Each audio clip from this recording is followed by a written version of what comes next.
Our people must know the truth and nothing but the truth. France remains as a member of the UN Security Council, and yet France today remains one of the biggest perpetrators of human rights violations in Africa. And everybody is giving it, the world is giving it a blind eye. United Nations. It is a body that's supposed to be the watchdog for human rights violations. France remains the biggest risk to peace and security in Africa today, and nobody is talking about it. France did something absolutely deplorable.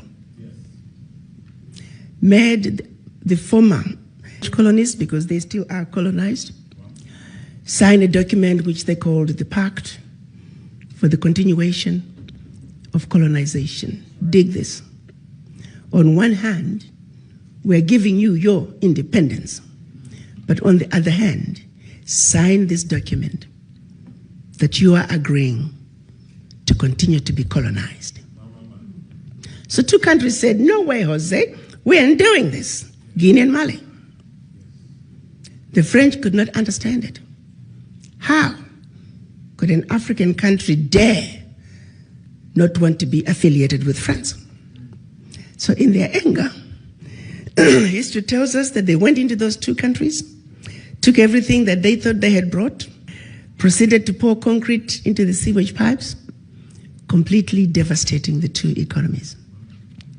This was also done as a way of letting the other countries know that should you refuse to sign this document, this is the fate that awaits you. So the rest of the country signed the Pact for the Continuation of Colonization remains in place. What is special about this? The Pact for the Continuation of Colonization said, 1, you shall deposit 85% of your bank reserves with the French Central Bank under the control of the French Minister of Finance. The French government will take all your monies, collectively invest your monies in the French stock market under the French name. And you don't have to know what the returns are. Should you wish to access some of your money, keep in mind that countries are now left with only 15% of their reserves.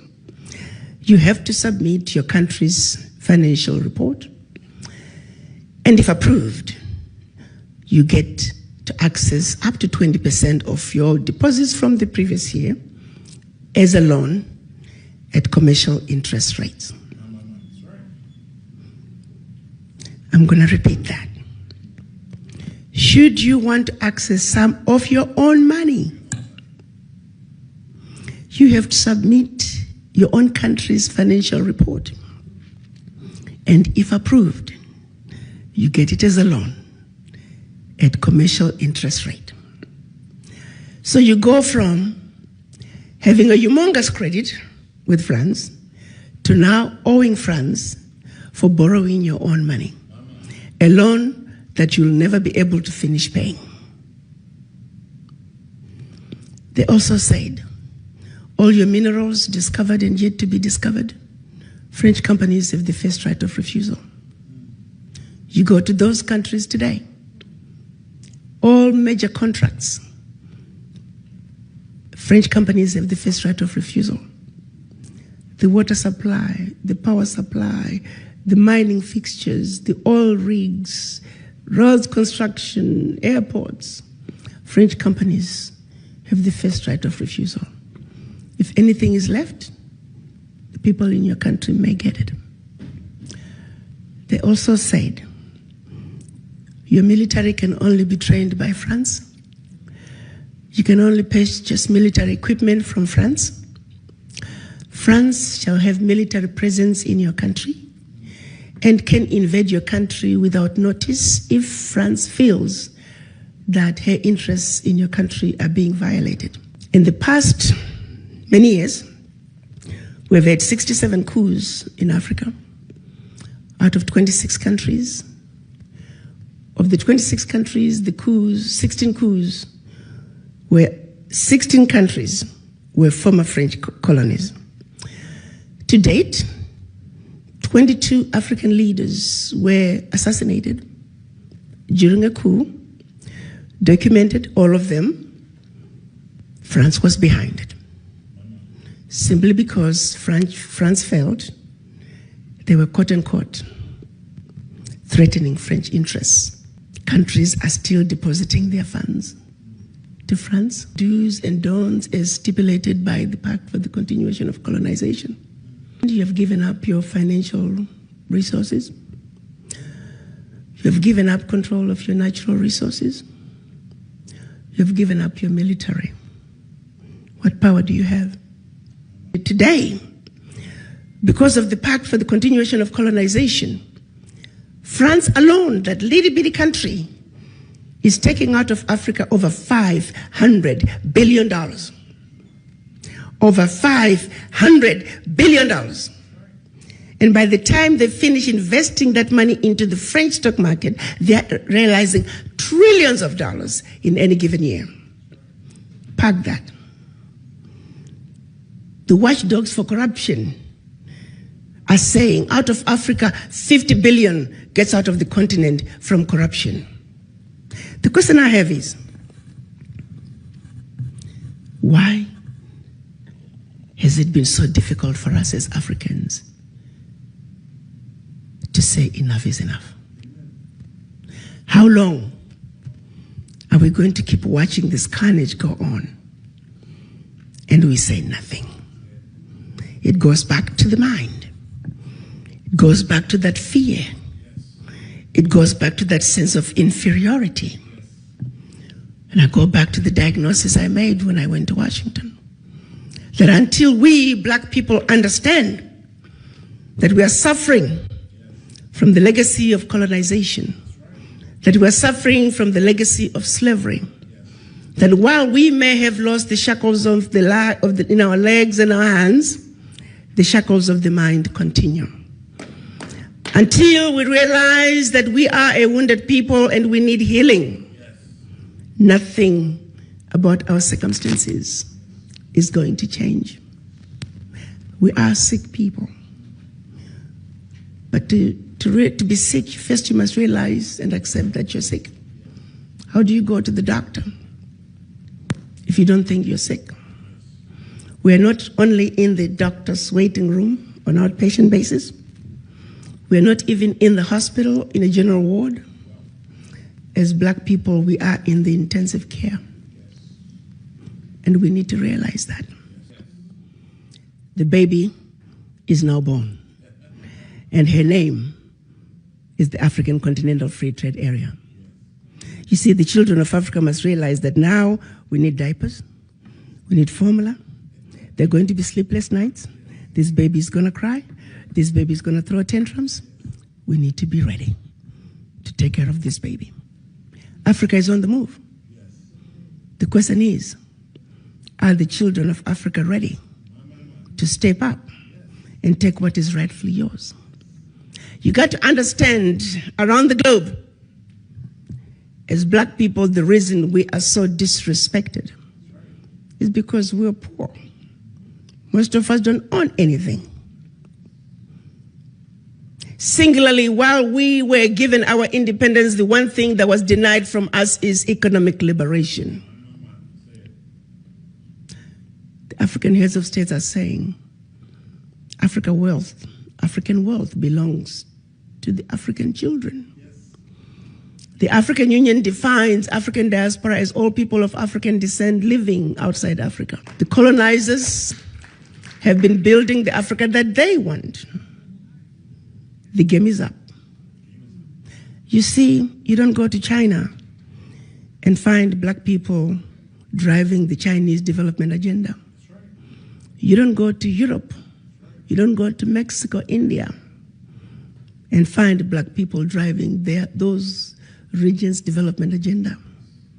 The reality is, you must not, cannot, should not, and golly, will not go to Africa and find non-Africans driving the African continental development agenda. Unless, of course, you the children of Africa, the inheritors of Africa's wealth, choose to vacate that place that has your name, the choice is yours. The environment is ready. And so, I'm on a mission to see to it that we, people of African descent, truly understand our Africa, truly realize that we have been lied to, but that we're smart enough to know better, that we have been sleeping, that it's time to wake up. You see, a united African diaspora is a sleeping giant.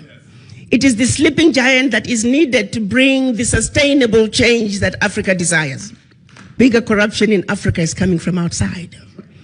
Try flying low over the DRC. You're going to see tarmacs in the middle of the jungle. You're going to see 747s flying into the DRC, picking up minerals and flying right outside the country. Do you think those multinationals are going to want to see peace in the DRC? Do you think they're going to want to see peace in South Sudan? No. A stable Africa is an Africa that cannot be exploited.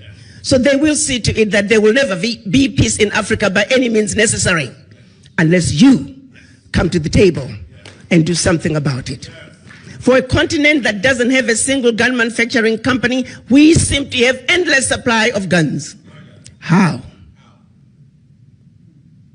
How is this okay that Africa continues to be exploited? And how is it okay that the world has watched as France is taking cold, hard cash out of Africa? How is this okay? I want to know. United Nations, answer that. Secretary General Guterres, answer that. When you all meet every year in New York, what are you talking about? That is our reality. No more shall we continue to be ignorant. Our eyes are open. We know our Africa. We are going to reconnect with our roots. African Americans, you must understand there is a void that is deep in each and everyone's subconscious. It is a void that affects everything you do. First, you must understand you have that void. In this country, with the exception of the American Indians, everybody is a foreigner. And everybody has their roots outside the United States. And the rest of the races are connected to their roots, with the exception of the African Americans. You're too busy running away from your roots. You're busy denying who you are. Well, guess what? It is what it is. You are an African, and Africa is home. And the sooner you wake up and realize and accept that Africa is home, the sooner you're going to fill that void. For as long as that voice is in you, you're always going to be like a ship without an anchor. The wind blows this way, here you go. The wind blows the other way, here we go. Find your base. Go home. Africa is where you belong. And Africa is where your roots are. Thank you. We stand alongside you and we support your mission and your fight. Please accept this as a small token of our appreciation. Thank you. But as I began to make a diagnosis, I analyzed the situation, and my final assessment was that the ignorance that the world has about Africa is the disease that I must fight. So I set out to have a plan, and I began implementation.